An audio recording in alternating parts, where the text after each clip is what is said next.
Le grand sérieux et l'ambition qu'il a mis au cœur de ce sommet. Ce G7 nous a en effet, j'en ai rappelé hier, les principaux acquis, et je vous l'ai redit, sur à la fois les questions de déséquilibres mondiaux, sur les questions de sécurité de nos chaînes de valeur, sur les questions aussi de migration comme de narcotrafic, nous a permis d'avancer. Et hier soir, nous avons eu des discussions géopolitiques donc à 7. Et celles-ci ont permis, là également, d'abord de consolider une position commune sur l'Iran. Un communiqué endossé par l'ensemble des membres du G7 a été publié, qui acte ce que d'ailleurs nous avions pu dire les uns et les autres ces derniers jours, c'est-à-dire notre volonté de ne pas voir l'Iran se doter de l'arme nucléaire, qui en même temps a appelé à une désescalade dans la région et à ce qu'il y ait une stabilité au plus vite, à la protection des personnes civiles, et a également rappelé la nécessité d'avoir un cessez-le-feu à Gaza. Je pense que c'est une acquis de ce G7 sur une position commune. Nous avons eu ensuite une discussion sur l'Ukraine avec le président Trump. Elle s'est poursuivie ce matin avec le secrétaire Bessent pour ce qui est des États-Unis, mais le secrétaire général de l'OTAN, Mark Rutte, et le président Zelensky nous ont rejoints. Et donc, sur le sujet de l'Ukraine, je crois que la position commune qui se dégage, c'est d'une part de dire qu'il nous faut renforcer les sanctions, c'est ce que les Européens ont préparé, avec des nouvelles sanctions inédites et beaucoup plus fortes, et c'est ce que les sénateurs américains préparent. Et la convergence entre nos actions, avec une très grande coordination avec le Japon, le Canada et le Royaume-Uni, est de nature, à nos yeux, à changer la donne, parce que c'est ça qui va permettre de ramener la Russie autour de la table des négociations, comme le demande le président Trump depuis le mois de février dernier. En parallèle, nous avons tous acté la nécessité de continuer de soutenir l'Ukraine et de poursuivre l'effort pour justement permettre à celle-ci de résister. Nous l'avons fait dans un contexte qui n'a échappé à personne, parce que la nuit dernière a été absolument terrible pour l'Ukraine, le peuple ukrainien. Kiev a été attaqué directement, plusieurs dizaines de civils sont morts, ce qui montre le cynisme complet du président Poutine, qui utilise le contexte international pour renforcer des attaques et à nouveau des attaques contre des civils, et qui très clairement agit à contrario des propos qu'il a pu avoir avec les uns et les autres ces derniers mois. Voilà la position sur l'Ukraine que nous avons dégagée. Enfin, je vais ici dire que, après avoir remercié le Premier ministre Mark Carney, et avoir fait la synthèse de nos sessions, j'ai pu annoncer donc que la France accueillerait l'année prochaine à Évian le G7. Et c'est là aussi une manière pour nous de poursuivre ces travaux. Et dans une ville, un département, une région qui ont montré une vraie volonté, un vrai attachement à accueillir ce grand rendez-vous international. Et je veux ici remercier tous les élus locaux qui ont été très mobilisés dans la préparation de ce travail. Ce sera pour nous une manière comme nous l'avions fait à Biarritz en 2019, de poursuivre ce travail, avec aussi des formats qui changeront, mais j'aurai l'occasion d'y revenir.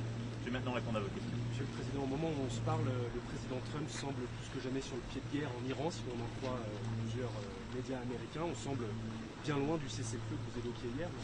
Alors écoutez, le cessez-le-feu, comme c'était surtout le président Trump qui l'évoquait hier, et vos collègues d'ailleurs qui l'ont interviewé comme CNN, l'ont écrit. Et quand le président Trump dit « je dois rentrer parce qu'il y a des discussions en cours, on va parler et il faut parler », ça s'appelle des discussions généralement pour cesser le feu. Bon, quand nous endossons un texte commun sur l'Iran, que j'ai là, qui a été discuté avec le président Trump, et qui dit très clairement que l'Iran est la principale source d'instabilité, mais que nous appelons tous à la résolution de la crise en Iran, qui doit mener à une désescalade plus large des hostilités en Proche-Orient, l'intention qui est partagée, c'est quand même qu'il y a un cessez-le-feu. Donc, on est très loin de la désescalade là, mais ce soir. constatez comme moi qu'il y a sans doute eu un changement d'avis. Mais je ne suis pas responsable des changements d'avis de l'administration américaine. Et ça tombe bien, parce que le président français parle pour la France. Et donc hier, je vous ai dit ce que j'avais à vous dire. C'est-à-dire le président Trump nous ayant annoncé, ayant dit à la terre entière qu'il y allait pour discuter, je trouve que c'est une bonne chose. Et je ne change pas d'avis. Et la France a une position constante, d'ailleurs, à travers les années. Et cette position, c'est celle que j'exprime depuis octobre 2023. Nous sommes attentifs à la sécurité d'Israël. Nous reconnaissons le droit d'Israël de se défendre, mais comme une démocratie, nous sommes à ses côtés quand elle lutte contre les groupes terroristes. Mais jamais nous ne partageons les actions de déstabilisation régionale. C'est pourquoi depuis octobre 2023, la France appelle à un cessez-le-feu à Gaza. Et c'est pourquoi j'ai dit, nous ne voulons pas l'Iran qui se dote de l'arme nucléaire, qui ait ses capacités balistiques. Mais je pense que la plus grande des erreurs aujourd'hui, c'est de chercher, par la voie militaire, à faire un changement de régime en Iran. Parce que ce sera là le chaos.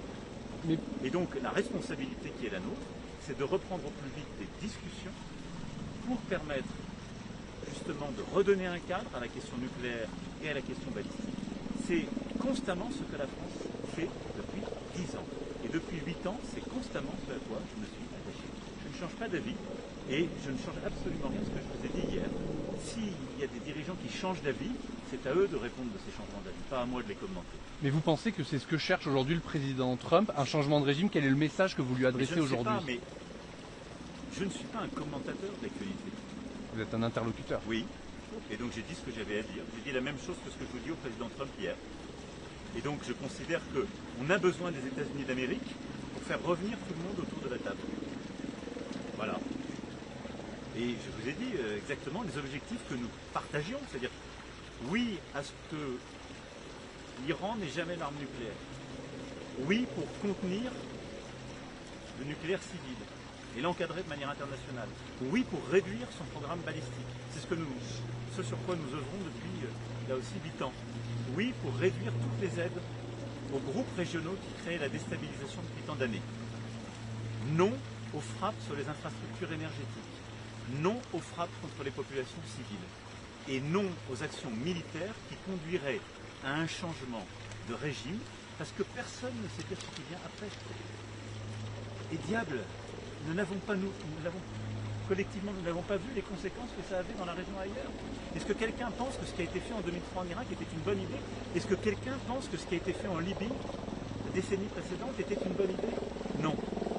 Moi, je pense aussi à nos amis de la région, en Irak, au Liban et ailleurs. Il faut les aider à réduire tout ce qui, en effet, menace leur sécurité, mais ils ont besoin de tout sauf du chaos. Et donc, là-dessus, la position de la France est claire, elle est inchangée, et je la réaffirme avec beaucoup de force. Et pour vous, le président Trump n'agite pas cette menace d'intervention militaire directe aux côtés d'Israël, simplement pour inciter Téhéran à négocier? Pour vous, son choix est fait ou pas? Je ne sais pas, je ne le commande pas. Je dis ce que pense la France. Mais je dis juste que, de manière constante, le président Trump, avec qui j'ai les meilleures relations du monde, et dans sa première mandat, et aujourd'hui, il a fait une chose, c'est qu'il essaie d'obtenir la paix. Chaque fois ce qu'il dit. Et je ne l'ai jamais vu se joindre à des opérations militaires. Donc je pense en effet qu'il essaie de mettre la pression dans cette situation. C'est sans doute ça. Mais enfin, mon rôle n'est pas de faire des spéculations ou de les commenter. C'est au président, à son administration, d'expliciter leur position, pas à moi de le faire. Et comment vous avez pris des critiques qu'il vous a adressées personnellement cette nuit en fait? Comme une péripétie. Ce n'est pas les premières, ce ne sont pas les dernières. Il a des mots extrêmement amicaux, mais il a voulu remettre de l'ambiguïté dans sa position.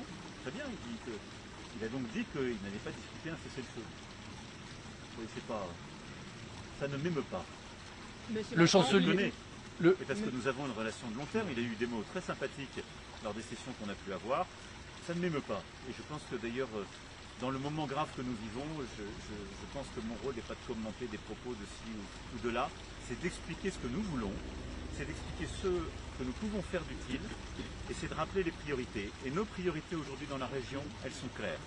Un cessez-le-feu immédiat à Gaza, la libération de tous les otages, la reprise de l'aide humanitaire et la reprise d'un processus politique qui est le seul avenir pour Gaza. Et un cessez-le-feu au plus vite en Iran, une reprise des discussions, et les Européens sont d'ailleurs disponibles, et les Européens ont cette légitimité dans le cadre de la commission de résolution prévue par le JCPOA. Le chancelier allemand... Voilà ce que nous souhaitons faire. Il y a des Européens comme Friedrich Merz, par exemple, qui considèrent et qui saluent le fait que Israël fasse le sale boulot, entre guillemets, à Téhéran, enfin en Iran. Il y a au minimum une nuance entre vous deux. C'est normal qu'il y ait des nuances. Moi, je considère que nous ne voulons pas que l'Iran se dote de l'arme nucléaire, ça aurait été clair, mais nous considérons que maintenant, il faut revenir à la table de discussion. Monsieur Macron, on est ici en Alberta, au Canada. Encore hier, Donald Trump a fait allusion à faire du Canada le 51e État. J'aimerais savoir, selon vous, ces menaces d'annexion-là, est-ce qu'elles mettent en péril l'unité du G7? Écoutez, c'est pas ce qui est ressorti de nos discussions d'hier et d'aujourd'hui, et je veux saluer vraiment l'esprit d'engagement et de négociateur de votre Premier ministre, qui a à la fois pacifié ces débats, mais leur a donné de l'ambition et a eu une très bonne relation avec le président Trump. Et c'est ce qu'il nous faut. Et après, Monsieur pas vous dire Macron, que- monsieur je vais pas- Macron, non, le fait que monsieur Trump... je ne vais pas vous dire que je pense que ça va dans la bonne direction. Qu'il s'agisse du Canada, qu'il s'agisse du Groenland et donc de nos amis du Danemark. C'est pour ça que j'y étais il y a 2 jours. Je pense que dans le monde où nous vivons, on a des défis immenses, vous voyez bien. On a la guerre sur le sol européen en Ukraine. Et moi je vais vous dire, le G7 a un rôle essentiel, et on l'a vu même ce matin. Parce que honnêtement, voir la cohésion que nous avons avec le Canada, avec le Japon, qui sont pourtant si loin géographiquement, je peux vous dire que c'est réconfortant pour les Européens. Parce qu'on voit bien qu'on partage les mêmes principes d'action. Quand je vois la situation extrêmement critique au Proche et Moyen-Orient, quand je vois les déstabilisations économiques que nous vivons, les tarifs, mais aussi les dépendances, on a besoin de respect. Et donc, le Canada est une grande nation, souveraine et indépendante, elle le restera, et elle est amie de la France et nous nous en félicitons. Le fait que le départ de M. Trump, quel effet que ça a eu sur les discussions, sur l'Ukraine ce matin, vu ses déclarations sur les sanctions qui n'en veulent pas Alors non, je ne dirais pas ça parce qu'il a été hier très clair là-dessus. On a eu 2 parties de discussion hier. Une partie sur l'Iran, qui a donné ce communiqué, puis une partie sur l'Ukraine. Donc on a vraiment été dans le détail. Et d'ailleurs on s'est coordonné là-dessus en disant nous on va prendre des nouvelles sanctions très fortes. Et je vous invite vraiment à regarder sur le prix du pétrole, sur là aussi des établissements bancaires, des sanctions secondaires, comme on les appelle techniquement. Mais il n'a pas rencontré M. Zelensky quand même. Et non, mais il n'a pas pu malheureusement, parce qu'il n'était pas physiquement là, donc il ne faut pas surinterpréter la chose. Il organisera, je pense, une rencontre de manière spécifique. Mais il y a à côté de ça des sénateurs qui ont proposé des sanctions de même nature, qui a une très grande coordination. Et hier, j'ai entendu comme mes collègues le fait qu'il voilà, il a dit c'est très bien, c'est que tout le monde monte les sanctions. Et il ne voulait pas avancer seul. Mais il considère voilà, qu'on peut avancer. Et moi, je vais vous dire ce que je pense profondément. C'est que stratégiquement, ni les Américains, ni les Canadiens, ni les Japonais, ni les Européens n'ont le choix. Pourquoi? Parce qu'on ne peut pas avoir une administration américaine qui dit chaque matin ce qui se passe en Indo-Pacifique est stratégique pour nous. Et nous, collectivement, être faibles avec ce qui se passe en Ukraine. On n'a pas le droit de la faiblesse. Parce que quiconque sera faible en Ukraine, quiconque laissera la Russie gagner ou l'Ukraine capituler, perdra toute crédibilité pour assurer la sécurité dans une autre région, en particulier l'Indo-Pacifique. Et donc, c'est l'intérêt stratégique américain de continuer cet effort avec nous. Et de le faire comme on l'a discuté ce matin, sanctions, soutien militaire à l'Ukraine, pour conduire la Russie à revenir autour de la table, ce que demande d'ailleurs le président Trump depuis février, cesser le feu, les négociations d'une paix durable. Vous ne craignez pas que le G7 à Évian l'an prochain se transforme en D6? La chaise vide de Donald Trump, c'est ce qu'on retient quand même beaucoup cette année. Je ne parlerai pas de politique de chaise vide, d'une part parce qu'il a été là, y compris sur les débats les plus importants. À moitié. Et non, parce qu'il n'a manqué qu'une session du G7, à proprement parler. Et surtout parce que nous avons parlé de tous les sujets, y compris lors du dîner. Je pense que ce serait vraiment pas respectueux et juste à l'égard de la présidence canadienne de dire ça. Donc ça, je récuse ce terme. Ensuite, il nous appartient, nous, de continuer à régler les sujets de déséquilibre qui sont les nôtres. Et je pense au contraire qu'il nous faut continuer de garder l'unité, de la consolider dans le G7, mais d'engager avec des partenaires de confiance qui nous permettront de peser encore davantage. C'est ce que je vais tâcher de faire. D'ailleurs, dans la continuité de l'esprit de Biarritz en 2019, où nous avions construit ce G7 avec beaucoup de pays, et où on avait eu des sessions très intenses et longues avec aussi d'autres pays qui étaient clés. Est-ce que vous avez ou est-ce que vous allez... M. Carney est Dernière en question. négociation avec M. Trump sur une entente commerciale. Est-ce qu'il y a un pont entre l'Europe et les États-Unis? Est-ce qu'il y a une pensée commune qui pourrait se faire? Je peux vous dire la pensée des Européens, mais je ne m'engagerai pas au-delà. Et je pense que c'est la même volonté qu'il y a chez les Japonais, les Canadiens et les Britanniques. Je pense que nous sommes convaincus. Quand on regarde aujourd'hui les déséquilibres commerciaux, qui est la source de cette discussion, Les déséquilibres commerciaux sont liés parfois à vos manques de compétitivité ou à des choix sectoriels qui sont faits. Cela se justifie. Vous pouvez prendre des politiques nationales pour les réduire. Ensuite, il y a un déséquilibre commercial aujourd'hui macroéconomique qui, en fait, devrait se régler de manière intelligente. Je peux vous en donner à peu près le tableau final. Il faut que la Chine arrête de surfinancer ses secteurs économiques et son offre et crée des surcapacités, qu'elle mette davantage d'argent sur son marché domestique. Il faut que les États-Unis aient un modèle qui soit moins en faveur de l'endettement et de la consommation. Et il faut que les Européens investissent davantage. Si on arrive à coordonner ces actions macroéconomiques, on règle une bonne partie des déséquilibres macroéconomiques non justifiés. Et vous voyez bien que c'est en aucun cas les tarifs. Les tarifs ne permettent pas de régler ce sujet. C'est plutôt l'unité du G7 et la question des surcapacités chinoises. Et la coordination de nos politiques macroéconomiques. C'est ça qui devons. Et donc, nous, notre souhait, c'est qu'on règle le plus vite possible les tarifs. Et si je devais vous dire ce qu'on croit, nous, c'est qu'on arrive même à un scénario où entre les membres du G7, là, et les alliances dans lesquelles ils sont, c'est-à-dire en fait européens, américains, pipi, on arrive quasiment à zéro tarif. On peut avoir des différences après qui sont réglementaires, mais sur le plan tarifaire, il n'y a rien qui justifie qu'on ait des tarifs. Il faut permettre à cette économie d'être beaucoup plus intégrée. C'est ça la philosophie en tout cas. Merci beaucoup. Merci à tous.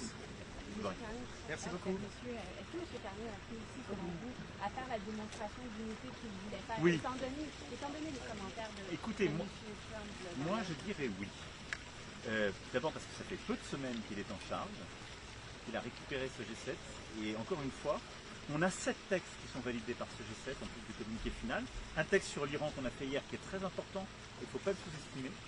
Et ces 6 textes, en particulier sur les minerais critiques, est un texte très important qui permet de bâtir une alliance entre nous et qui sera élargi d'ailleurs à quelques-uns. Et donc c'est vraiment un point important et il a réussi à garder cette unité. On ne pouvait pas régler tous les sujets.